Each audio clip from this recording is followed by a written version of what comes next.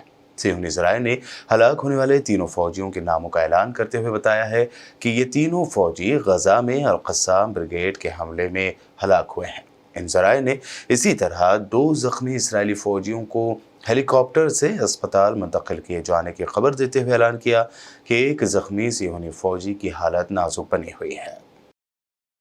रूस ने western countries को बड़ा झटका देते हुए एक बड़ा ऐलान किया और दावा किया कि बेलारूस भी अब न्यूक्लियर ताकत बन चुका है और वो उन ममालिक के क्लब में शामिल हो गया है जो ये जोहरी सलाहियत रखते हैं। तफसीलात के मुताबिक रूसी सदर व्लादिमीर पुतिन ने इंकशाफ किया कि जोहरी ताकतों के क्लब में अब बेलारूस भी शामिल हो गया है। वो मिन्स्क के अपने पहले न्यूक्लियर पावर स्टेशन को कामयाबी से चलाने का हवाला दे रहे थे। रूस की कौमी एटमी तवानाई कॉरपोरेशन रोस्टोम ने बेलारूस का न्यूक्लियर पावर स्टेशन बनाया है। नवंबर में बेलारूसी वजारत तवानाई ने स्टेशन के दूसरे पावर यूनिट के कमर्शियल ऑपरेशन की शुरुआत करने के लिए ग्रीन सिग्नल दिया था। अमेरिकी सदर जो बाइडन ने कहा है कि अमेरिकी फौजियों पर हमले का जवाब कैसे देना है ये तय कर लिया गया है। व्हाइट हाउस में सदर जो बाइडन ने कहा कि मशरक़ वस्ता में कशीदगी बढ़ाना नहीं चाहते। अमेरिका को मशरक़ वस्ता में वसी जंग की ज़रूरत नहीं है। बता दें कि गुज़िश्ता इतवार को शामी सरहद के नज़दीक उर्दुन में अमेरिकी फ़ौजी अड्डे पर ड्रोन हमले में 3 अमेरिकी फ़ौजी हलाक हो गए थे, जबकि हमले में 30 से ज़्यादा फ़ौजी ज़ख्मी भी हुए हैं। पाकिस्तान के साबिक़ वज़ीर-ए-आज़म इमरान खान और उनकी अहलिया बुशरा बीबी को तोशाखाना केस में अदालत ने 14 साल क़ैद बामुशक्क़त की सज़ा सुना दी है।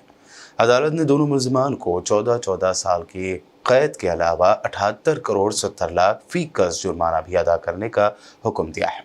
अदालत ने अपने फ़ैसले में इमरान खान को 10 साल के लिए नाअहल भी करार दिया है, जबकि साबिक़ वज़ीर-ए-आज़म की अहलिया बुशरा बीबी को गिरफ़्तार करने का हुक्म भी जारी किया है। इस दरमियान खबर है कि बुशरा बीबी ने कहा है कि वो अपने शोहर खान साहब के राह में रुकावट नहीं बनेंगे, उनके लिए मुश्किलात का सबब बनेंगे नहीं और इसीलिए उन्होंने अदालत में खुद सुपुर्दगी का फैसला लिया है और वो इस जानिब चल पड़ी है। हैरानकुन बात है कि तोशाखाना के केस में और 14 साल की सज़ा सुना दी गई है इमरान खान साहब को और बुशरा बीबी साहिबा को।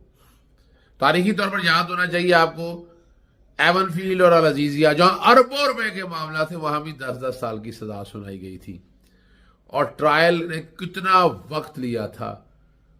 मैं तो तकाजा करता रहा हूं इन केसेस के ऊपर भी मॉनिटरिंग जज होना चाहिए, पता चल सके कौम को कि क्या कुछ हुआ है। जहां आइन तोड़ा गया, कानून तोड़ा गया, वकला की फैसिलिटी ले ली गई और यकतरफा ट्रायल इंसाफ के साथ मजाक किया गया है। ज़ाब्ता फौजदारी और नैब के कवानीन की धज्जियां बखेरी गई हैं। आइन का आर्टिकल 10 से 4 और 5 की खिलाफ वर्जियां की गई है। ये इन फैसलों ने रेत की दीवार साबित होना है। अपीलों में कुछ नहीं है, इसमें कोशिश की गई कि लेवल प्लेइंग फील्ड वो जो मरियम सफदर मांगती थी वो दी गई। 3 नाअहलियां कर दी गई। नवाज शरीफ की भी 3 नाअहलियां थी, लेकिन वाज़ेह फर्क है, नवाज शरीफ की एक नाअहली आला अदालतों से थी। ये 3 ट्रायल, तोशाखाना, एक तोशाखाना और अब दूसरा तोशाखाना। बाकी तोशाखाने बाकी लोगों के साथ क्या कुछ किया है वो रिकॉर्ड के ऊपर अवेलेबल है आपको। 1990 से अब बाद के सारा रिकॉर्ड मैंने निकलवा लिया हुआ है। ये कानून के साथ मजाक हुआ है। उम्मीद है इस मामले में अब आकर हमारी अदालतों को, खासतौर पर चीफ जस्टिस साहब को इसमें सुओ मोटो आज खुद नोटिस लेना चाहिए कि इंसाफ के साथ मजाक हो रहा है और पूरी दुनिया में जंग घसाई हो रही है। और ये फैसले जो है ना, ये अपीलों में फौरी तौर पर अगर नहीं कुछ कर सकते, अपीलें फौरी फिक्स की जाए और सस्पेंशन साथ लगा के मेन अपीलें ही फैसले कर दिया जाए। और ये कोई चंद घंटों का नहीं तो चंद दिनों का मामला है कि सारे के सारे केसेस जो हैं सौ सजाएं सेट असाइड। पाकिस्तानी फौज ने बताया कि बलूचिस्तान में अस्करियत पसंदों के साथ तसादुम में 4 सिक्योरिटी एहलकार और 2 सिविलियन समेत कम से कम 15 अफराद मारे गए। एक सियासी रैली के करीब होने वाले बम धमाके में भी 4 मजीद अफराद हलाक हो गए। पाकिस्तान के सूबे बलूचिस्तान के इलाके हुक्काम ने बताया है कि तसादुम में कम से कम 6 अस्करियत पसंद मारे गए। पाकिस्तानी फौज ने ताहबाद में बताया कि कई घंटों तक चलने वाले तसादुम में 3 सुसाइड बॉम्बर समेत 9 दहशतगर्द हलाक हो गए। ये हमले ऐसे वक्त हुए हैं जब मुल्क में 8 फरवरी को कौमी और सूबाई असम्बलियों के लिए इंतखाबात होने वाले हैं। कालादम जमात बलूचिस्तान लिबरेशन आर्मी यानी BLA ने इस हमले की जिम्मेदारी कबूल की है। अमेरिकी रियासत मैक्सिको में मुसाफिर बस और ट्रक में खौफनाक टक्कर के नतीजे में 19 अफराद मौके पर ही हलाक हो गए। गैर मुल्की मीडिया रिपोर्ट के मुताबिक मैक्सिको के शुमाली रियासत सिनालोआ में मुसाफिर बस और ट्रक में खतरनाक टकराव के नतीजे में 19 अफराद मौके पर ही मारे गए जबकि 18 अफराद जख्मी हो गए। रिपोर्ट के मुताबिक बस में 37 अफराद सवार थे। पुलिस ने हादसे की वजूहात का तयन करने के लिए तहकीकात शुरू कर दी हैं। बुलेटिन में खबरों का सिलसिला लगातार यूं ही जारी रहेगा। फिलहाल रुकते हैं एक छोटे से ब्रेक के लिए।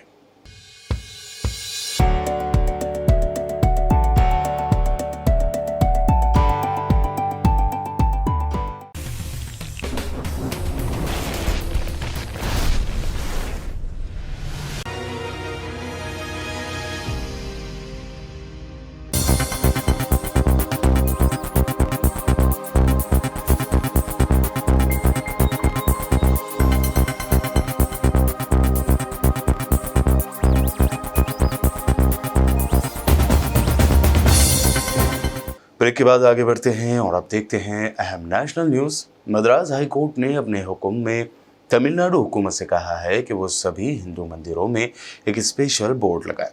इस बोर्ड पर अदालत ने गैर हिंदुओं को मंदिरों के एक महदूद इलाके से आगे जाने की इजाज़त नहीं है ऐसा लिखने के लिए कहा है। अदालत ने समाअत के दौरान कहा कि हिंदुओं को भी अपने धर्म को मानने और उस पर अमल करने का हक है। मंदिर को पिकनिक स्पॉट ना समझा जाए। मंदिर में पूजा अर्चना के अलावा और कुछ होना सही नहीं है। लद्दाख में भेड़ बकरियां चराने वाले चरवाहों के एक ग्रुप की LAC के पास चीनी फौजियों के साथ बहस व तकरार हो गए। दरअसल चीनी फौजी उन्हें जानवर चराने से रोकने की कोशिश कर रहे थे, जिसके बाद चरवाहों ने बहुत ही बहादुरी से उन चीन के फौजियों का सामना किया। चरवाहों के ग्रुप ने बहुत ही बहादुरी से चीनी फौजियों के सामने खड़े होकर दावा किया कि वो अपने ही हिंदुस्तानी इलाके में हैं। इस पूरी बहस का वीडियो भी सोशल मीडिया पर काफ़ी वायरल हो रहा है।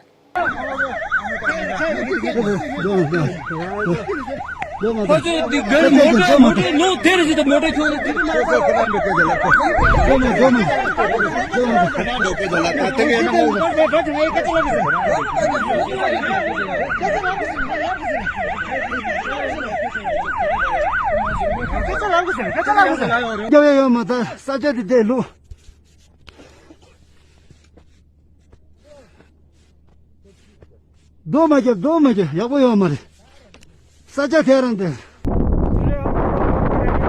मेरा नाम रशीद अफजल है। तो हम यहाँ बकरा भेड़ू चढ़ाने के लिए आया है। तो हमारा दादा दादी भी यहाँ पे चढ़ा रहा था। तो हमको इंडियन आर्मी की तरफ से सब कुछ मदद मिल रहा है। तो thank you Indian army, Bharat माता की जय। EVM है तो मोदी है, ये कहना है उद्धव ग्रुप की शिवसेना के MP संजय राउत का। राउत उन लीडरों में शुमार होते हैं जो हर मामले में बेहद बेबाकी के साथ अपना मौक़िफ़ रखते हैं।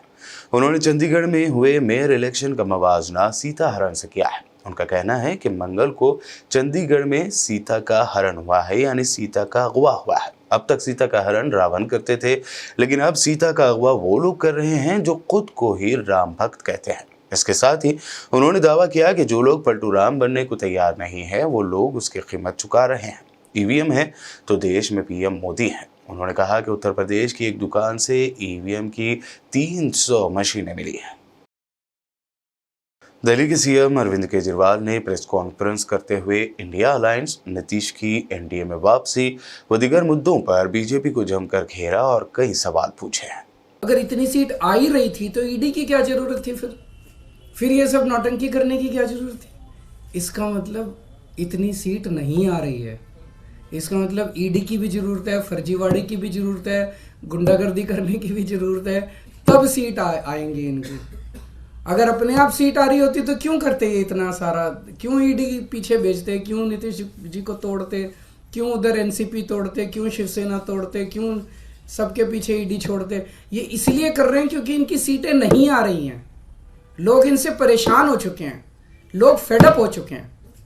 इंडिया गठबंधन की सीट शेयरिंग ठीक से हो गई तो इंडिया गठबंधन इनको आज अगर चुनाव ईमानदारी से हो जाता, इंडिया गठबंधन का सीधा सीधा था, 16 वोट इनके थे, 20 हमारे थे, हम इंडिया गठबंधन की पहली जीत होती। लेकिन ये तो इस तरह से गुंडागर्दी करके, बेईमानी करके चुनाव जीत रहे हैं। सीधा सीधा था। आज का चुनाव तो बड़ा सिंपल और स्ट्रेट था।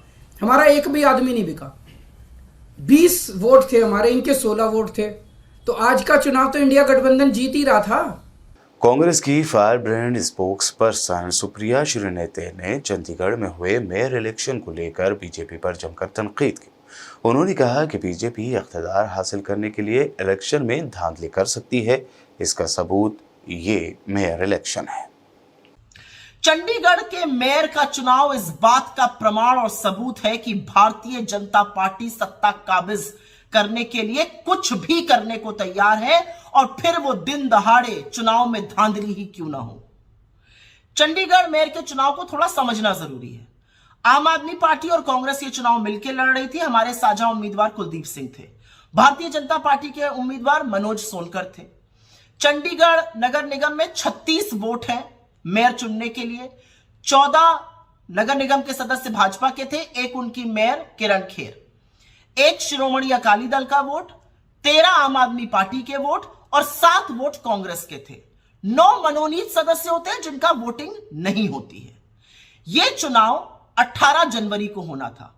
पीठासीन अधिकारी अनिल मसीह, जिनके भाजपा से अत्यंत प्रगाढ़ संबंध हैं, जो मनोनीत सदस्य हैं, जिनकी भाजपा में खूब आवभगत होती है, उनके तमाम वीडियो और फोटो वायरल हैं जहां पर भाजपाई उनका स्वागत करते हैं, वो पीठासीन अधिकारी थे। 18 जनवरी को वो यकाएक बीमार पड़ के अस्पताल में एडमिट हो जाते हैं, चुनाव टल जाता है। हम पंजाब हरियाणा हाईकोर्ट गए। पंजाब हरियाणा हाईकोर्ट ने यूनियन टेरिटरी के प्रशासन को निर्देशित किया कि चुनाव 6 फरवरी को नहीं 30 जनवरी को होगा। चुनाव हुआ।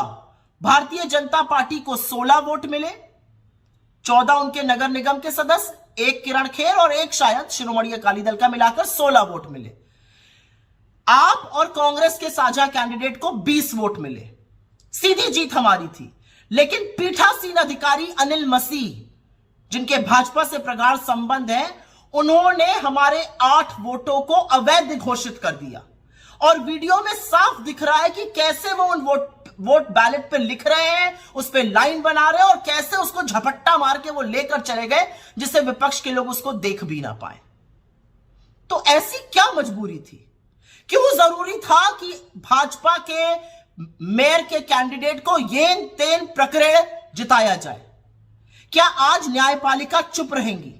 और कहां है वो मीडिया की मंडली जो लोकतंत्र खतरे में है पर नाक मुंह भू सिकोड़ते हैं और कहते हैं ऐसा आप लोग क्यों कहते हैं? वो क्यों आंखें तरीरते हैं? क्या आप इस पर एक शो भी करिएगा कि दिन दहाड़े 8 वोटों को अवैध घोषित किया जाता है, उस पर लिखा जाता है, उसके साथ खिलवाड़ किया जा रहा है, ये कैमरे में कैद है।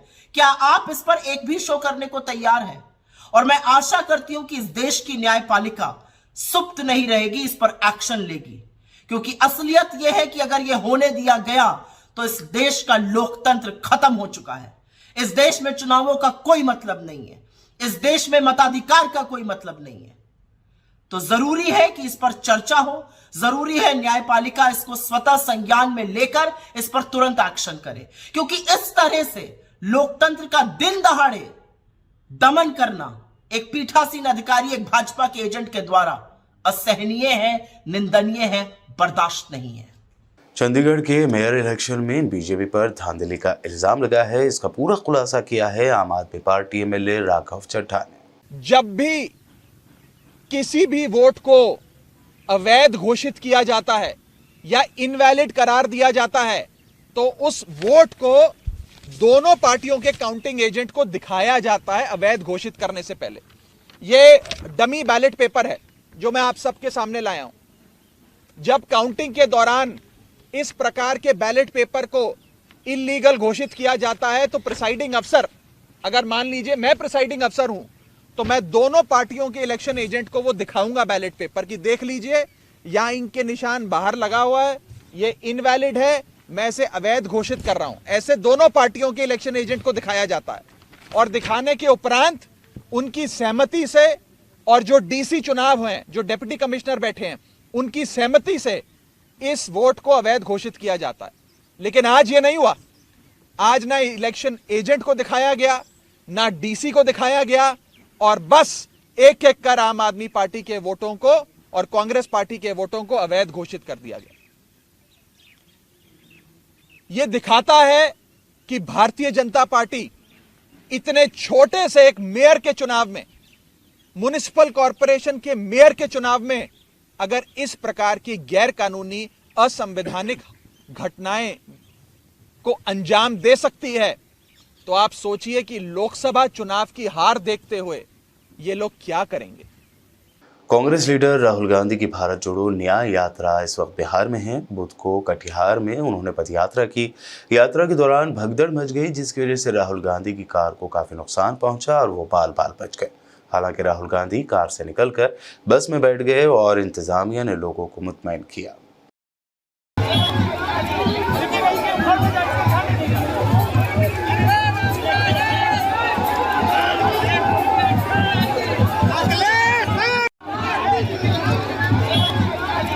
पहले से ही महंगाई से परेशान आम लोगों को मजीद महंगाई का झटका लग सकता है। जराये के मुताबिक गुज़िश्ता 2 हफ्तों में आलू, प्याज, टमाटर जैसी अहम सब्जियों की कीमतों में इजाफा हुआ है जिसकी वजह से महंगाई काफ़ी बढ़ी है। अब कंज्यूमर मिनिस्ट्री के डेटा के मुताबिक थोक बाजार में आलू के दाम में सालाना बुनियाद पर 33% का इजाफा दर्ज किया गया है और ये फिलहाल 20 रुपये फ़ी किलो मिल रहा है। इसी तरह प्याज की कीमत 30 से 35 रुपये है तो वहीं टमाटर की कीमत 25 से 30 रुपये फ़ी किलो दर्ज की गई। ताहम आने वाले दिनों में अंदेशा है कि प्याज, आलू और टमाटर की कीमत में बेतहाशा इजाफा हो सकता है।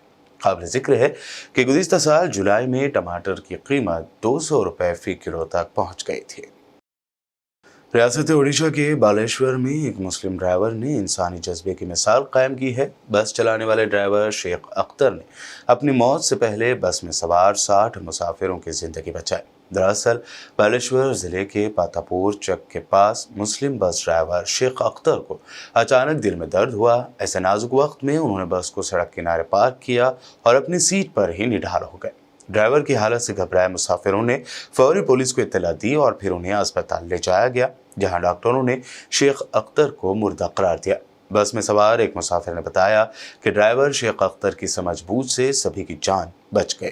इस पूरे वाक़े पर जहां काफ़ी गम का इजहार किया जा रहा है वहीं शेख अख्तर के इंसानी जज्बे और उनकी सूझबूझ की तारीफ की जा रही है। बुलेटिन के आखिर में हेडलाइंस पर डालते हैं एक और नजर। गजा पर इसराइल के वहशियाना हमलों में आ सकती है बड़ी शिद्दत। इसराइली पीएम नेतन्याहू का बड़ा ऐलान, कहा गजा की पट्टी से न ही अपनी फौज निकालेंगे और न ही फलस्तीनी कैदियों को करेंगे रिहा। अब भेस बदलकर गजा के अस्पतालों पर हमला कर रहे हैं इसराइली फौजी। इब्न सीना अस्पताल पर नर्स और डॉक्टर के भेस में घुसकर इसराइली फौजियों ने 3 फलस्तीनियों को किया शहीद।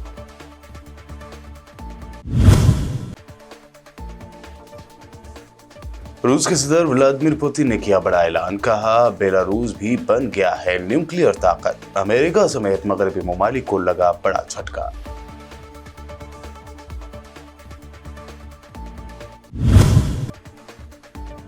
मद्रास हाई कोर्ट ने तमिलनाडु हुकूमत को हिंदू मंदिरों में गैर हिंदुओं के दाखिले पर पाबंदी लगाने का दिया हुक्म। कहा मंदिर कोई पिकनिक स्पॉट नहीं, एक महदूद एरिया से आगे ना जाएं गैर हिंदू।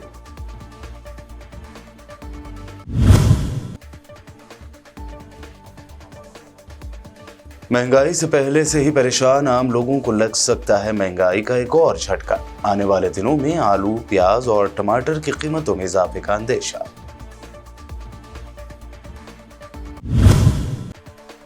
और ओडिशा के एक मुस्लिम ड्राइवर ने अपनी मौत से पहले बचाई 70 मुसाफिरों की जान। हार्ट अटैक आने के दौरान चलती बस किनारे लगाई और इंतकाल कर गए शेख अख्तर। इंसानी जज्बे को किया जा रहा है सलाम। वर्ल्ड न्यूज में अभी आपने देखी अब तक की अहम नेशनल व इंटरनेशनल न्यूज। मज़ीद ताज़ा तरीन अपडेट्स और दिलचस्प प्रोग्राम्स के लिए देखते रहिए BBN चैनल। BBN चैनल के व्यूअर्स के लिए एक अहम इत्तला। अब BBN चैनल का टेलीकास्ट भारत भर में हो रहा है। हमारे व्यूअर्स भारत में कहीं भी टीवी पर अब BBN चैनल देख सकते हैं। स्क्रीन पर BBN चैनल की टेलीकास्ट डिटेल्स दस्तयाब हैं। इसके अलावा भारत भर में किसी भी एरिया में अगर आप BBN चैनल देखना चाहते हैं तो आप अपने केबल ऑपरेटर को इसके लिए कह सकते हैं। आपकी डिमांड पर वो ज़रूर BBN चैनल टेलीकास्ट करेंगे, क्योंकि BBN एक फ्री टू एयर चैनल है। इसके लिए आपको सिर्फ हमारे दिए गए नंबर पर केबल ऑपरेटर से कॉल या व्हाट्सएप पर मैसेज करवाना है। हम आपके केबल ऑपरेटर तक BBN चैनल पहुंचा देंगे, जिससे वो आपके एरिया में टेलीकास्ट कर सकते हैं। इसके लिए चैनल की हमारी पूरी टीम लगातार काम कर रही है ताकि आप तक BBN चैनल को पहुंचाया जाए। इसके अलावा BBN चैनल को भारत भर में रिपोर्टर्स की ज़रूरत है। अगर आप सहाफ़ी हैं और BBN चैनल से जुड़ना चाहते हैं तो आप भी दिए गए नंबर पर रब्त कर सकते हैं।